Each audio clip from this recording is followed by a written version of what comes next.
കിഴക്കഞ്ചേരി പഞ്ചായത്തിലെ പുന്നപ്പാടം പൊട്ടംകുഴി റോഡിന്റെ നിർമ്മാണ ഉദ്ഘാടനം നടന്നു. കെ.ഡി. പ്രസന്നൻ എം.എൽ.എ. ഉദ്ഘാടനം ചെയ്തു.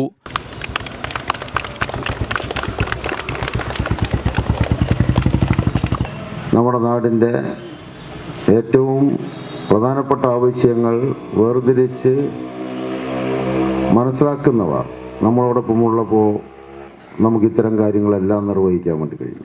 അതുകൊണ്ടാണ് എത്രയോ കാലമായിട്ട് ഈ പുന്നപ്പാടവും പൊട്ടംകുഴിയെല്ലാം ഉണ്ടല്ലോ. ഇതിപ്പോൾ പുതിയതായി ഉണ്ടായ ഒരു സ്ഥലമൊന്നുമല്ല. അപ്പോൾ പൊട്ടംകുഴി പ്രദേശത്തിലെ ജനങ്ങൾക്ക് റോഡ് വേണം, അവിടെ ഇത് നടപ്പാക്കണം എന്ന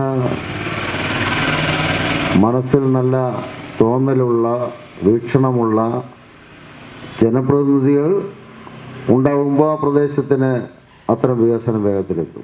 അപ്പോൾ ഇവിടെ നിങ്ങളുടെ വാർഡ് മെമ്പർ സജിത ശിവദാസ് അധികകാലമൊന്നും ആയിട്ടില്ല, ഒരു വാർഡ് മെമ്പർ ആയതിന് ശേഷമാണല്ലോ ഇപ്പോൾ ഈ കാണുന്ന ഈ വാർഡിലെ ഏറ്റവും പ്രധാനപ്പെട്ട വികസനങ്ങളെല്ലാം ഉണ്ടായത്. ഈ പ്രദേശത്തെ ഈ വാർഡ് അതിർത്തിയിൽ ഇപ്പോൾ ഒരുപാട് കാര്യങ്ങൾ ചെയ്തു. ഈ 4-ാം വാർഡിൽ എനിക്ക് നല്ല ഓർമ്മയുണ്ട്. Panchayat vice president V Radhakrishnan അധ്യക്ഷനായി. വാർഡംഗം സജിത ശിവദാസ്, PM കലാധരൻ, K ഓമന, K വിരാജൻ എന്നിവർ സംസാരിച്ചു. MLA-യുടെ തദ്ദേശ റോഡ് പുനരുദ്ധാരണ പദ്ധതിയിൽ ഉൾപ്പെടുത്തി 20 ലക്ഷം രൂപ ചെലവഴിച്ചാണ് റോഡിന്റെ നിർമ്മാണം നടക്കുന്നത്. UTV news, Palakkad.